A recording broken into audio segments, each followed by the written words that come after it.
Assalamualaikum warahmatullahi wabarakatuh. Halo, apa kabar pemirsa? Berjumpa di Sepekan Mitra Pos edisi hari ini, Sabtu 5 September 2020. Kami akan menyajikan berbagai berita seputar Kadisidenan Pati dan Semarang dalam sepekan ini bersama saya Esti Ananda. Inilah Sepekan Mitra Pos selengkapnya.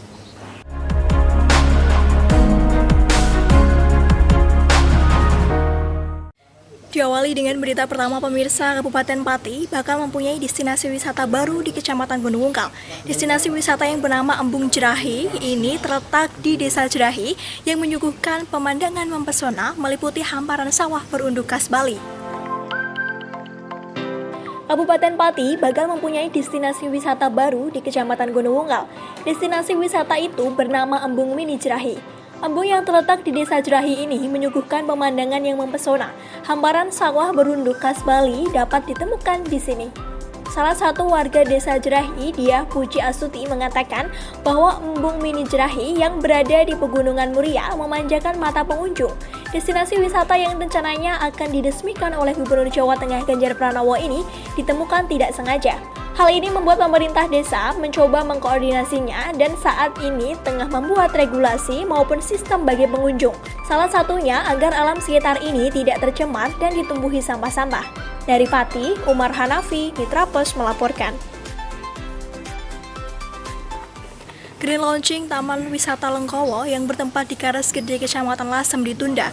Acara yang dijadwalkan pada awal September ini ditunda karena adanya kekhawatiran terhadap jumlah pengunjung yang tidak dapat diprediksi di tengah masa pandemi.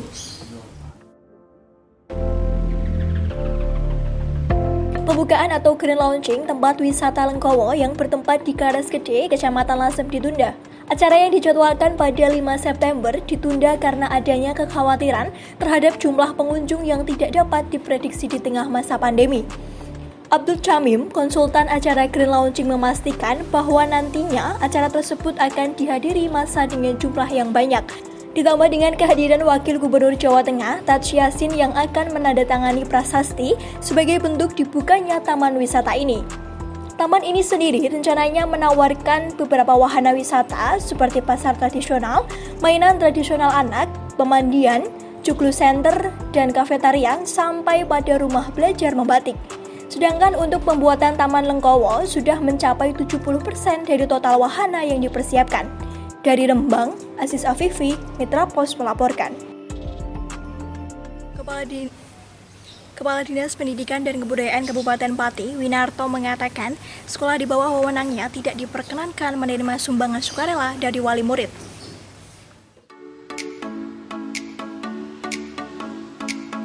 Kepala Dinas Pendidikan dan Kebudayaan Kabupaten Pati, Winarto, mengatakan sekolah di bawah wewenangnya tidak diperkenankan menerima sumbangan sukarela dari wali murid. Winarto yang membawahi lembaga pendidikan dari pendidikan anak usia dini atau PAUD hingga sekolah menengah pertama, SMP atau yang sederajat, mengungkapkan sekolah harus paham situasi pandemi COVID-19, di mana perekonomian di masyarakat mengalami dampak yang sangat besar.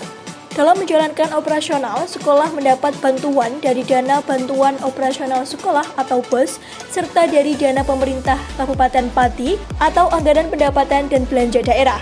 Dari Pati, Umar Hanafi, Mitra Pos melaporkan. Kades Logorejo, Kecamatan Winong, Pati diancam dibunuh oleh orang yang tak dikenal. Lasman, Kades Logorejo, Kecamatan Winong, Kabupaten Pati, mengaku mengalami ancaman penganiayaan hingga pembunuhan oleh orang yang tak dikenal pada 26 Agustus 2020. Lasman, Kades Logorejo, Kecamatan Winong, Kabupaten Pati, mengaku mengalami ancaman penganiayaan hingga pembunuhan oleh orang yang tak dikenal pada 26 Agustus 2020. Ancaman yang dikirim melalui pesan singkat ini berasal dari GJL atau Gerakan Jalan Lurus. Berawal dengan mengirim video proyek yang dikerjakan di desanya dan meminta untuk bertemu secara langsung, namun akibat Lasman lama merespon chatnya, oknum pun mengancam untuk menghilangkan nyawa Lasman. Beberapa saat setelah itu, oknum kemudian menelpon dan sempat direkam oleh perangkatnya dan diancam akan dibunuh. Hal ini mengakibatkan pihaknya merasa tidak aman dan setelah melakukan ancaman, oknum tersebut menghubunginya lagi untuk meminta maaf, namun tidak diresponnya. Dari Pati, Umar Hanafi, Mitra Pos melaporkan. Sejak 2 Agustus 2020 lalu, pedagang PKL X Simpang 5 sudah mengajukan audiensi kedua. Namun hingga saat ini belum ada tanggapan dari Dewan Pati terkait permohonan tersebut. Sejak 2 Agustus 2020, pedagang PKL X Simpang 5 sudah ajukan audiensi kedua. Namun hingga saat ini belum ada tanggapan dari Dewan Pati terkait permohonan tersebut. Tukul, Ketua PKL Pusat Wisata Kuliner Tempat Pelelangan Kayu Pati mengungkapkan, hingga kini para pedagang masih mengambil jalan damai. Sebelumnya, para pedagang X Simpang 5 memohon izin untuk kembali berdagang di alun-alun. Pasalnya, selama 1,5 tahun beroperasi, omset para pedagang kian menurun. Tukul juga menyuarakan mengapa harus direlokasi, padahal sebelumnya PKL Simpang 5 pernah menjadi role model bagi kabupaten lain dan pernah berkontribusi dalam memperoleh penghargaan Adipura. Hingga kini Tukul dan para pedagang masih menyayangkan keputusan Pemkab yang terlihat sepihak merelokasi para pedagang ke TPK. Dari Pati, Moh Anwar, Mitra Pos melaporkan. Informasi selanjutnya pemirsa, Pemkab Rembang adakan tes swab massal di Pasar Lasem. Tes swab yang digagas oleh Pemkab Rembang dan melibatkan petugas dari Puskesmas Lasem ini menargetkan akan melakukan swab terhadap 100 pedagang di pasar.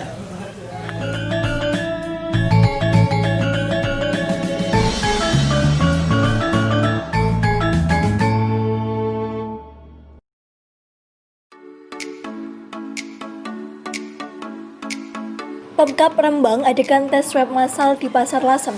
Humas Gugus Tugas Rembang, Arif Dwi Sulistia mengatakan bahwa tes swab ini digagas oleh Pemkab Rembang dan melibatkan petugas dari Puskesmas Lasem. Peserta swab yang melibatkan para pedagang, awalnya Pemkab menargetkan akan melakukan swab terhadap 100 pedagang di pasar. Tes swab yang dilakukan oleh Pemkab mengingat sebelumnya ada pedagang di Pasar Lasem yang dinyatakan positif COVID-19. Salah satu pasien sendiri dinyatakan meninggal, sedangkan satunya menjalani perawatan di Rumah Sakit Rembang. Dari Rembang, Aziz Afifi, Mitra Pos melaporkan. Kabar baik bagi para siswa dan guru SMP di Kabupaten Pati, selain mendapatkan kuota internet dari Kementerian Pendidikan dan Kebudayaan, mereka juga akan mendapatkan intensif kuota internet dari Telkomsel. Kabar baik bagi para siswa dan guru SMP di Kabupaten Pati. Selain mendapatkan kuota internet dari Kementerian Pendidikan dan Kebudayaan, mereka juga akan mendapatkan intensif kuota internet dari Telkomsel. Supervisor CSO Telkomsel, Klaster Pati, Joseph Eko Wisnu mengatakan bahwa ini terhubung dengan Dapodik bantuan dari kementerian. Jadi, bantuan kementerian ada, Telkomsel juga memberikan lagi 10 GB, di awal akan bertambah apabila setiap bulan mengisi pulsa 5.000 dan akan mendapatkan 11 GB. MMS Brand Semarang juga menambahkan program ini adalah salah satu wujud dalam membantu pelajar dalam menjalankan kegiatan belajar mengajar yang saat ini dilakukan dengan sistem daring. Dari Pati, Umar Hanafi, Mitra Pos melaporkan. Informasi tadi sekaligus menjadi sajian akhir dari Sepekan Mitra Pos hari ini. Informasi mengenai berita dan kejadian terupdate sekaresidenan Pati dan Semarang dapat Anda akses di www.mitrapos.com.